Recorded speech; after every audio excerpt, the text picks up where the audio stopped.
অজানা অভিশাপের কারণে এক কোরিয়ান পরিবার সময়ের সাথে নির্বংশ হয়ে যাচ্ছে। এই অভিশাপ কাটাতে কবর থেকে তুলতে হবে 100 বছরের পুরনো এক কফিন। কিন্তু কেউ জানতো না যে কফিন তুলতেই বেরিয়ে আসবে একের পর এক শিহরণ জাগানো রহস্য। বলছিলাম বিশ্বব্যাপী চর্চিত সদ্য মুক্তিপ্রাপ্ত কোরিয়ান মুভি এক্সহিউমার কথা। বং গিল এবং তার সিনিয়র লি হারিম কোরিয়া থেকে লস এঞ্জেলস যাচ্ছে। হারিম একজন শামান এবং বং তার সহকারী। লস এঞ্জেলস থেকে পার্ক নামের এক রিয়েল এস্টেট ব্যবসায়ী বিশেষ কারণে তাদের ডেকে পাঠিয়েছে। এয়ারপোর্ট নামলে পার্কের অ্যাসিস্ট্যান্ট তাদের সোজা আনে হসপিটালে। পার্কের নবজাত বাচ্চা আইসিইউতে রয়েছে। বাচ্চাটা জন্ম থেকেই অসুস্থ। শহরের সব বড় বড় ডাক্তার ওষুধ দেওয়া সত্ত্বেও তাকে সুস্থ করতে পারছে না। হারিম কিছু রিচুয়ালস করলে জানতে পারে এই বাচ্চাটা 100 বছর আগে তার মৃত ঠাকুরদার অভিশাপের শিকার হয়েছে। এই নিয়ে বিস্তারিত কথা বলার জন্য পার্ক তাদের বাড়িতে আমন্ত্রণ জানায়। পার্কের পরিবারের প্রত্যেক জ্যেষ্ঠ এবং নবজাতরা বহু সময় ধরে এই প্রবলেমে ভুগছে। তার ভাইয়ের সাথে প্রথমে এটা হতো, যার তাড়নায় মেন্টাল হসপিটালে আত্মহত্যা করে। কিন্তু ওর মৃত্যুর পর এই অভিশাপ এখন পার্ক ও তার নবাগত বাচ্চাকে শিকার বানিয়েছে। আর এই বিষয়টা বংশগত।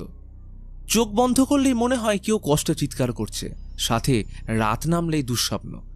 হারিম তার সামানিজম এবং এই বাড়ির ফেংসুই দেখে বলে তাদের উপর পরিবারের মৃত ঠাকুরদার অভিশাপ রয়েছে। এটাকে তাদের ভাষায় অ্যানসেস্ট্রাল কল বলা হয়। অর্থাৎ তাদের মৃত ঠাকুরদা কোনো কারণে কষ্টে রয়েছে এবং প্রতারণার শিকার হয়েছে। আসলে পার্কের পরিবার কোরিয়াতে থাকলেও পরবর্তী সময় তারা আমেরিকায় শিফট করে যায়, কিন্তু ঠাকুরদার কবর রয়েছে কোরিয়ায়। হারিম বলে এই অভিশাপ থেকে বাঁচার উপায় রয়েছে, কিন্তু এর জন্য তার দুজনকে দরকার, ফেংসুই এক্সপার্ট স্যাংডিয়ক এবং জিওম্যান্সার জিউন। এখানে একটু বুঝিয়ে দিই, কোরিয়া ও জাপানে উদ্ভব হওয়া এই ফেংশুই বিদ্যা পৃথিবীর সর্বত্র বিভিন্ন নামে পরিচিত। যেমন হিন্দুদের মতে বাস্তুশাস্ত্র। কোরিয়ায় এই বিদ্যার মাধ্যমে কোনো বাড়ির দিক, অবস্থান ও কবরের স্থান নির্ণয় করে মানব জীবনের সুসময় ও ভালো থাকার উপায় নির্দেশ করে। যেমন লাফিং বুদ্ধা ফেংশুইয়ের প্রতীক। রইল বাকি জিওম্যান্সার। এই কথাটি আসে জিওম্যান্সি থেকে। জিও অর্থাৎ পৃথিবী এবং ম্যান্সি ভবিষ্যৎবাণীকে বোঝায়। এই জিওম্যান্সি নিয়ে যারা চর্চা করে তাদের জিওম্যান্সার বলা হয়। সোজা অর্থে ফেংসুই এবং জিওম্যান্সি অ্যাস্ট্রোলজিতে ব্যবহার করা হয়। স্যাংডিয়ক এবং জিউন দুজনে একসাথে কাজ করে থাকে, আর হারিমের সাথে পরিচয় অনেক দিন আগে থেকেই। হারিম ওদের পুরো ব্যাপারটা কনসাল্ট করে জানায় যে পার্কের ঠাকুরদার অভিশাপের সম্ভাব্য কারণ ওনাকে ঠিকভাবে নিয়ম মেনে কবরস্থ করা হয়নি, এবং কোরিয়াতে তাকে কবর দেওয়ার পর পরিবার আমেরিকায় শিফট হলে মৃত্যুর পরের কোনো নিয়ম পালন না করায় ঠাকুরদার আত্মা ক্ষিপ্ত হয়েছে। তাই ওনাকে কবর থেকে তুলে সব নিয়ম মেনে তাকে পুনরায় কবর দিতে হবে। তবে বাড়ির অন্যেরা এইসবে বিশ্বাস করে না, সাথে পূর্বপুরুষকে কবর থেকে তোলায় রাজিও নয়। কিন্তু পার্ক এটা করতে বদ্ধপরিকর। শহরের সম্ভ্রান্ত পরিবার হওয়ার কারণে পার্ক এই ব্যাপারটা গোপন রাখতে বলে কয়েকটা শর্ত দেয়। প্রথমত, বডি তোলার ব্যাপারে কোনো বেসরকারি বা সরকারি সংস্থা ঘূর্ণাক্ষরেও যেন জানতে না পারে। দ্বিতীয়ত, বডি কফিন থেকে বের করা যাবে না। তৃতীয়ত, কফিন তুলে সেদিনের মধ্যেই সব নিয়ম সেরে কবরস্থ করতে হবে। শর্তগুলো ডিয়কের সন্দেহজনক মনে হলেও বেশি কথা না বাড়ালে পার্ক ডিয়কদের নিয়ে রওনা দেয় গাঙ্গুন শহরের উদ্দেশ্যে। কিন্তু কবরে পৌঁছলে ডিয়ক অবাক হয়ে যায়, কারণ জায়গাটা ছিল জাপান ও কোরিয়ার বর্ডারের কাছাকাছি এক পাহাড়ের পরিত্যক্ত জঙ্গলে। সম্ভ্রান্ত পরিবারের মানুষকে এমন এক জায়গায় কবর দেওয়ার কারণ ওরা বুঝে পায় না। সন্দেহ শুধু এতেই আটকে রইল না, বরং ঠাকুরদার কবরের উপর বসানো একটা পাথর ছিল, যেখানে নামের জায়গায় র্যান্ডম নাম্বার ও কিছু ইনক্যান্টেশন বা মন্ত্র লেখা ছিল। পার্ককে এই বিষয়ে জিজ্ঞেস করলে জানায় ঠাকুরদা কোরিয়ান জেনারেল ছিলেন, তাই সম্মানার্থে একজন কোরিয়ান মং কিউসুনাই তার কথায় এখানে কবর দেওয়া হয়। আর যেহেতু ওই সময় কবরে চোরদের উৎপাত চলতো, তাই ঠাকুরদার কবর যতটা সাধারণভাবে বানিয়ে চোখের আড়ালে রাখা যায় সেই ব্যবস্থাই করা হয়েছিল। কিন্তু ডিয়কের মনে ভয় ও সন্দেহ দুটোই বেড়ে চলেছে, কারণ ফেংশুই অনুযায়ী এই জায়গায় নেগেটিভ শক্তির প্রভাব অদ্ভুত রকম বেশি। তার উপর মৃত মানুষকে কবর থেকে তোলা এমনিতেই অশুভ। আর সর্বোপরি কবরের আশেপাশে শিয়ালের উপস্থিতি জিনিসটা আরও ভাবিয়ে তুলেছে। জাপানিজ মিথোলজিতে এই শিয়ালকে কিটসুনে বলা হয়েছে। একে জাপানে ডেইটি বা প্রোটেক্টর গার্জিয়ান রূপে মানা হলেও কিছু জায়গায় এভিল হিসেবে মান্যতা পায়। তবে মুভিতে কিটসুনের রেফারেন্স কেন দেওয়া হয়েছে সেটা গল্পের শেষে বলবো। সেদিন হোটেলে ফিরে আসলে পার্ক জানায় এর আগেও তার দুটো বাচ্চা হয়েছিল, কিন্তু সেগুলো মিসক্যারেজ হয়ে গেছে। আর শত কষ্টের পরে এই বাচ্চাটাও মৃত্যু যন্ত্রণায় ভুগছে। তাই রিকোয়েস্ট করে যেমন করেই হোক একে বাঁচানো। ডিয়ক সংকোচবোধ না করে জিজ্ঞেস করল, মিস্টার পার্ক, আপনি অনেক কিছু লুকোচ্ছেন। কবরে লেখা ওটা কোনো র্যান্ডম নাম্বার নয়, বরং অক্ষাংশ ও দ্রাঘিমাংশকে বোঝাচ্ছে। তবে কিছু না জেনে কবর তুলে মৃতকে বের করা ল্যান্ডমাইনে হাত দেওয়ার মতো ব্যাপার। আর এই কিউসুনাই মঙ্ক খুব জেনে বুঝে এই কাজটা করেছিল, যা সন্দেহ আরো বাড়িয়ে তুলছে। তখনই হারিম প্রস্তাব দেয় এই ক্ষেত্রে তারা এভিল রিপ্লেসিং টেকনিক ব্যবহার করতে পারে। এই ক্ষেত্রে ওই স্থানের নেগেটিভ শক্তি কম করার জন্য কিছু রিচুয়ালস করতে হবে, যাতে নেগেটিভ ও পজিটিভ শক্তির সাম্যতা বজায় থাকে। এর জন্য প্রয়োজন 5টা মৃত শূকর এবং 5 জন মানুষ যাদের জন্মসাল ও শূকরগুলো জন্মসাল একই বছরে হতে হবে। রিচুয়ালসের মাধ্যমে শূকরগুলোর সাথে এদের সংযোগ তৈরি করে কবর খুঁড়তে হবে। পার্কের পিসি এটার বিরুদ্ধে থাকলেও তিনি ঘটনাস্থলে উপস্থিত ছিলেন। অবশেষে শুরু হয় রিচুয়াল চলাকালীন কবরে প্রথম 3টে আঘাত পার্ককে দিয়ে করানো হয়। এরপর ওই 5 জন খুঁড়তে শুরু করলে প্রত্যেক কোপের সাথে হারিম ওই মৃত শূকরগুলোর উপর ছুরির আঘাত বসাচ্ছিল। এইভাবে বেশ কিছুক্ষণ চলার পর অবশেষে খুঁজে পেল কফিন। দামি কাপড়ে মোড়া নকশা করা ভারী কফিন, যা একসময় সম্ভ্রান্ত রাজাদের জন্য ব্যবহার করা হতো। অতঃপর সেটাকে লস অ্যাঞ্জেলসে কবর দেওয়ার জন্য জিউন প্রস্তুত করে। ওই 5 জনের মধ্যে চাংমিন কবরের মাটি ঠিক করার সময় অদ্ভুত একটা সাপ দেখতে পায়, যার কোনো মাথা ছিল না। সে ভয়ে সাপটাকে মেরে ফেলতেই সাপের মুন্ডুর জায়গায় ক্ষণিকের জন্য এক মহিলার মাথা দেখা গেলে সেটা চেঁচিয়ে ওঠে, যার আওয়াজ দূরের পাহাড় জঙ্গলে ছড়িয়ে পড়ে। জাপানিজ মাইথোলজি অনুযায়ী এই সাপকে নিওরোনা বলা হয়, যা এক সুপারন্যাচারাল ক্রিয়েচার বা আরবান লেজেন্ড।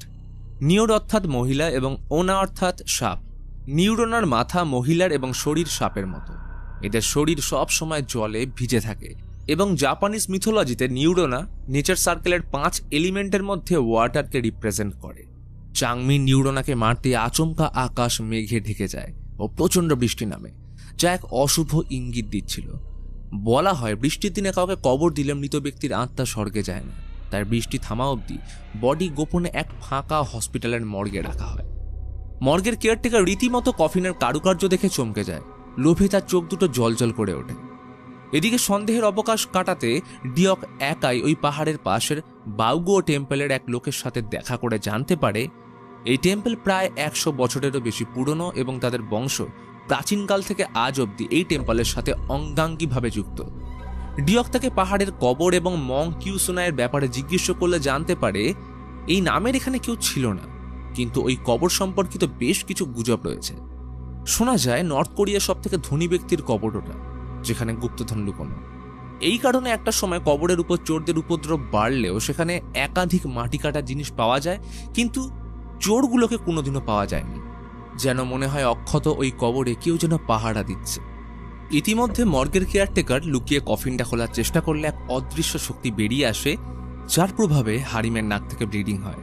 হসপিটালে ডিয়ক তাকে দেখতে আসলে জানায় ওই কফিন থেকে কোনো শক্তিশালী নেগেটিভ শক্তি বেরিয়ে এসছে, যেটা স্বয়ং পার্কের ঠাকুরদান আত্মা।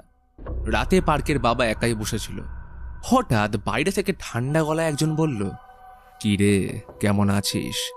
দরজা খোল, আমায় আসতে দিবি না? মন্ত্রমুগ্ধের মতো দরজা খুলতে ঠান্ডা হাওয়া ঘরে প্রবেশ করলে দেখা যায় পার্কের ঠাকুরদান আত্মা দাঁড়িয়ে। বিদ্রুপ কণ্ঠে বলল, বিশ্বাসঘাতকগুলো দেখছি ভালোই রয়েছে। কথাটা শেষ হতেই ঠাকুরদান আত্মা পার্কের বাবা মাকে গলা টিপে মেরে ফেলে। হারিম ডিয়ককে সমস্ত ঘটনা জানিয়ে পার্ককে বাঁচাতে বলে, কারণ ওদের ফ্যামিলি ঠাকুরদার আত্মার শান্তি কামনা করেনি এবং মৃত্যুর পর কবরে গিয়ে ফুড অফারিং পর্যন্ত করেনি, তাই ওর আত্মা পরিবারের সবাইকে মারছে। ইতিমধ্যে ডিয়ক পার্কে ফোন করে পুরো বিষয়টা জানিয়ে বলে যতক্ষণ না সে হোটেলে যাচ্ছে ততক্ষণ দরজা নক করলে যেন না খোলে। তখনই দরজা নকের সাথে ভেসে এলো ডিয়কের কণ্ঠস্বর, পার্ক, দরজা খোলো। পার্ক ভয়ার্ত গলায় কলে থাকা ডিয়ককে জিজ্ঞেস করলো, তুমি কি বাইরে থেকে ডাকছো? ফোনের ওপারে থাকা ডিয়ক বলে, তোমার ঠাকুরদের কফিন খোলার পর অনেক কিছু ঘটে গেছে, তাই বাঁচতে হলে জানলা খুলে ওনাকে আসতে দাও, না হলে তুমি মারা যাবে। পার্ক সেই মতো জানলা খুলতেই কলে থাকা ডিয়কের কণ্ঠস্বর ঠাকুরদার গলায় পরিবর্তিত হয়। বুঝতে পারে খুব বড় ভুল করে ফেলেছে। আসলে মিথোলজি অনুযায়ী আত্মা তখনই কাউকে পজেস করে যখন সে নিজ ইচ্ছায় বা কর্মের মাধ্যমে তাকে আহ্বান জানায়, আর দরজা খুলে পার্ক তাকে প্রবেশের অনুমতি দিলে ঠিক পার্ক পজেস হয়ে পড়ে। ওদিকে দরজা ভেঙে ডিয়ক ঢুকতেই দেখে পার্ক টেবিলের উপর প্যারেডরত অবস্থায় দাঁড়িয়ে। আর এইখানে রিভিল হয় পার্কের পরিবারের এত ধনী হওয়ার রহস্য।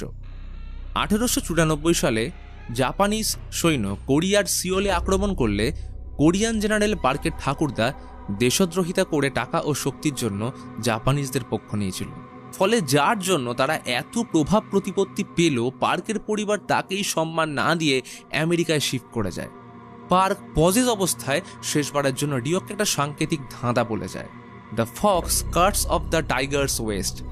ব্যাস, পরক্ষণেই পার্কের ঘাড় মোটকে তাকে মেরে ফেলে।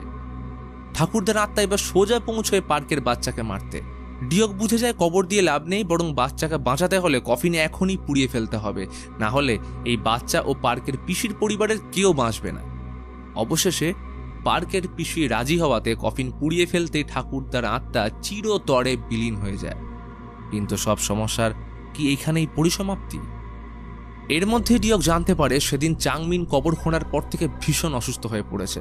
তাই ওর সাথে ডিওক দেখা করলে চাংমিন জানায় ডাক্তার দেখিয়েও কোনো লাভ হচ্ছে না। রাত হলেই আকস্মিক চিৎকার, ভয়াবহ ভিশন দেখতে পায়।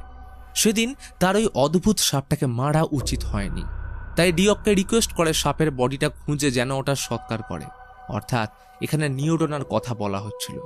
ডিওক সেই মতো পার্কের ঠাকুরদের কবরে গিয়ে একটু খোঁজাখুঁজির পর নিউরোনার দুখণ্ড হয়ে যাওয়া বডি খুঁজে পেলে সেটাকে দেখা মাত্রই চমকে ওঠে এবং বেলচা মাটির নিচে শক্ত কোনো জিনিসের উপর লাগলে ডিওক হন্তদন্ত হয়ে পার্কের ঠাকুরদার কবরের মাটি বেশ কিছুটা খুঁড়তেই বেরিয়ে আসে আরও একটা অদ্ভুত দাঁড় করানো কফিন। এমন জিনিস সে আগে কখনো দেখেনি। সাথে সাথে এই খবর বাকিদের দিলে দ্রুত ঘটনাস্থলে আসলে বের করা হয় প্রায় 9 থেকে 10 ফুট লম্বা ও কাঁটা তারে জড়ানো এক দৈত্যাকার কফিন। লক্ষণীয় বিষয়, কফিনটা তুলতেই সেখানে উপস্থিত সব কিটসুনে সরে যায়। এখন প্রশ্ন হলো, এই কাঁটা তার জড়ানোর কারণ কি? ওরা আজ রাতটুকু কফিনটা বাউগো টেম্পলের বার্ন হাউসে মন্ত্রপুত চাল ও ঘোড়ার রক্তের গণ্ডির মধ্যে রাখে। ডিওকের মধ্যে পার্কের পিসির সাথে দেখা করে তার বাবার কবরের ব্যাপারে জিজ্ঞাসাবাদ করলে রিভিল হয় যে মং কিউসুনাই কোরিয়ান নয়, বরং একজন জাপানিজ মঙ্ক ছিলেন যার আসল নাম গিসুনে। শোনা যায় এই মঙ্ক কোরিয়ার ভৌগোলিক অবস্থানের ব্যাপারে ভীষণ অবগত ছিলেন।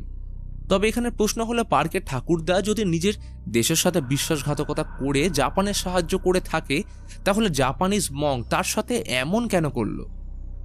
রাতে ডিনার সেরে সবাই ঘুমিয়ে পড়ে, কিন্তু হারিম একা বসে তার মৃত ঠাকুমাকে স্মরণ করছে। তারও হারিমের মতো ক্ষমতা ছিল। তখন মাঝরাত।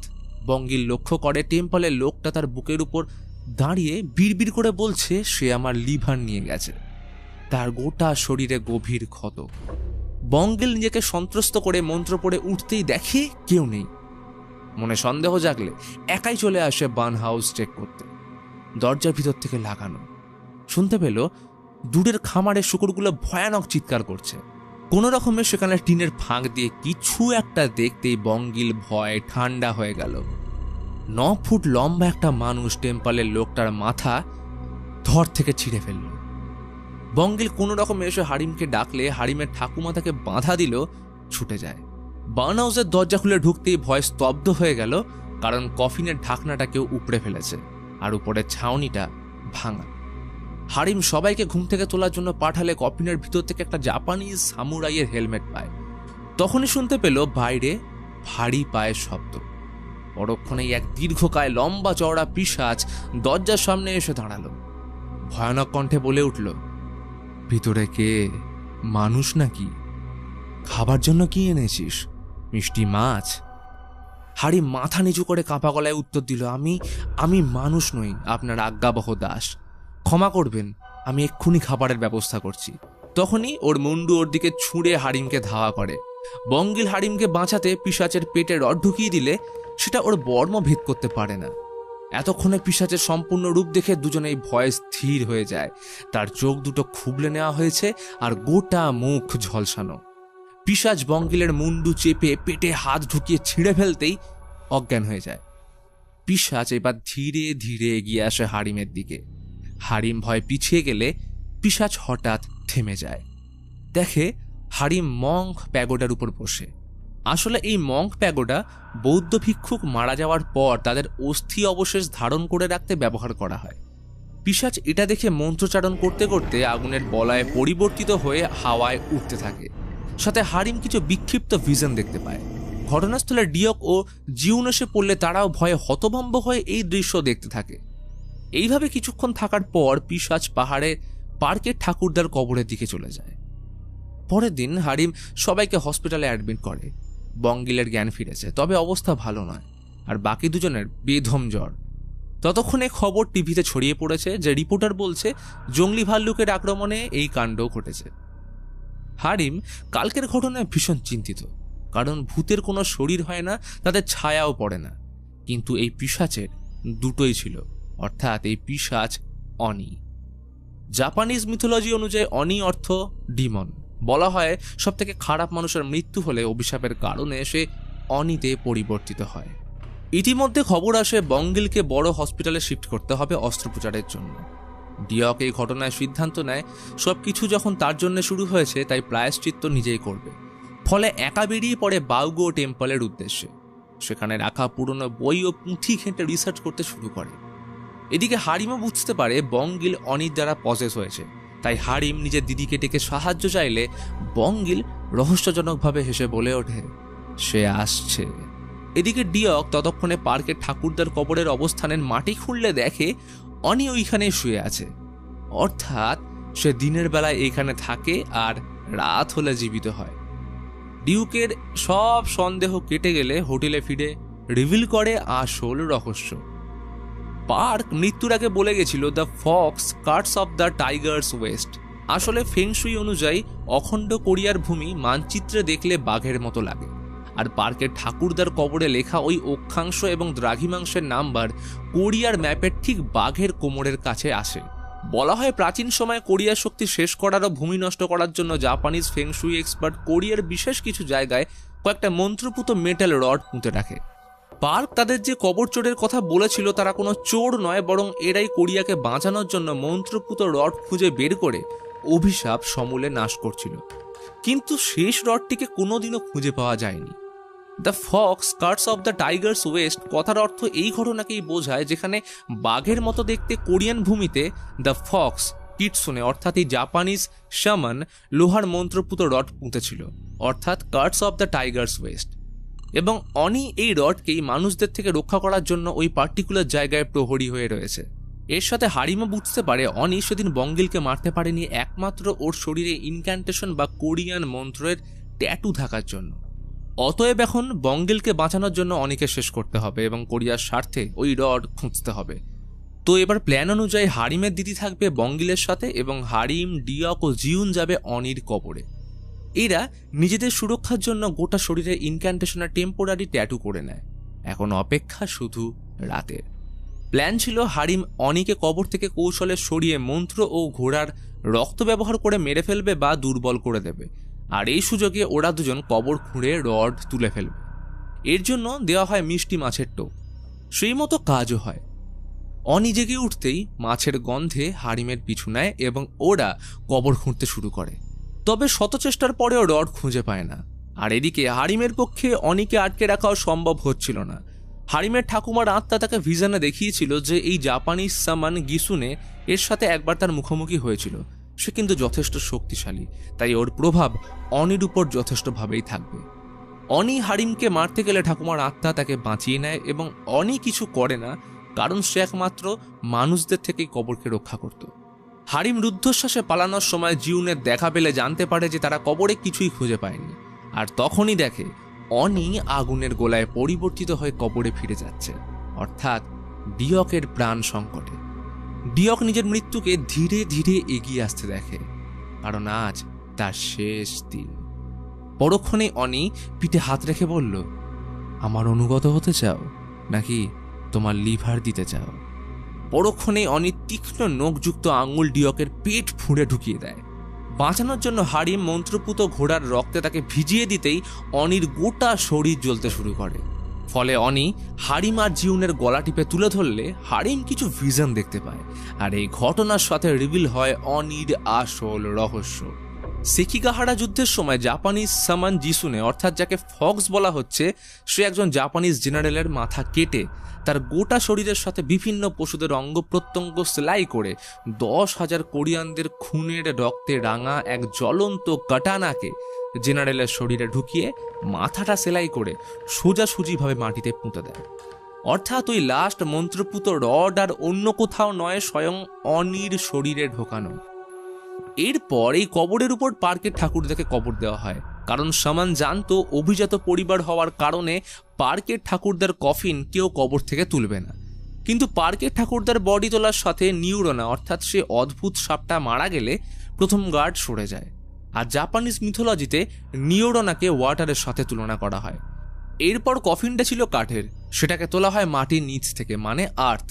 আর রইল বাকি মেটাল এবং ফায়ার অর্থাৎ জ্বলন্ত কাটানা, যেটা অনির মধ্যেই ছিল, কারণ মেটাল কাটানাকে আগুনে পুড়িয়ে তার শরীরে ঢোকানো হয়েছিল। ফেংসুইয়ের মেন 5 এলিমেন্ট হলো wood, water, earth, fire and metal. তো এই 5টা এলিমেন্ট বিঘ্নিত হওয়ার কারণে অনি জেগে ওঠে। এতক্ষণে পুরো বিষয়টা ডিয়ক বুঝে ফেললে অনির পায়ে কুড়ুল দিয়ে আঘাত করলে ওদের দুজনকে ছেড়ে দেয়। এর সাথেই অনি ডিয়কের মাথা তালুতে চেপে ধরে, আর ততক্ষণে ডিয়ক নিজেকে প্রস্তুত করে নেয়। তার কুড়ুলে ছিল কাঠ, অনির ভেতরের কাটানা ছিল মেটাল, দাঁড়িয়ে ছিল সে মাটিতে অর্থাৎ আর্থ, এবং ফায়ার অলরেডি ছিল কারণ কাটানা আগুনে পোড়ানো হয়েছিল, আর বাকি রইল রক্ত। তো ডিয়ক কুড়ুলে তার পেট থেকে বেরোনো রক্ত মাখিয়ে নেয়, যেটা 5 এলিমেন্টের ওয়াটার বা তরলের কাজ করে এলিমেন্ট সার্কেল কমপ্লিট করছিল। আর অবশেষে নিজের সব শক্তি দিয়ে অনির উপর আঘাত করে তাকে মাঝ বরাবর চিড়ে ফেলে। আহত ডিয়ক লুটিয়ে পড়ল কবরে। সে পেরেছে সবাইকে অভিশাপ মুক্ত করতে। আর এদিকে বঙ্গিলো পজেশন থেকে মুক্ত হয়। ডিয়ক সেদিন মৃত্যুর মুখ থেকে ফিরে এসেছিল। সবার প্রার্থনা তাকে মৃত্যুর কোলে হারিয়ে যেতে দেয়নি। যতই হোক, তার মেয়ের বিয়ে দেওয়া এখনো বাকি, আর এই বঙ্গিল, হারিম, জিউন তার থেকে নিমন্ত্রণ না পেয়ে ছেড়ে দেওয়ার লোক তো নয়। তো এই ঘটনার সাথে মুভি এখানেই শেষ হয়। এবার ইনক্যান্টেশনের পুরো বিষয়টা জানতে হলে বাঁদিকের ভিডিও এবং এই ডাইরেক্টরের মুভি সোয়াহা দ্য সিক্সথ ফিঙ্গারের গল্প জানতে হলে ডান দিকের ভিডিওতে ক্লিক করো।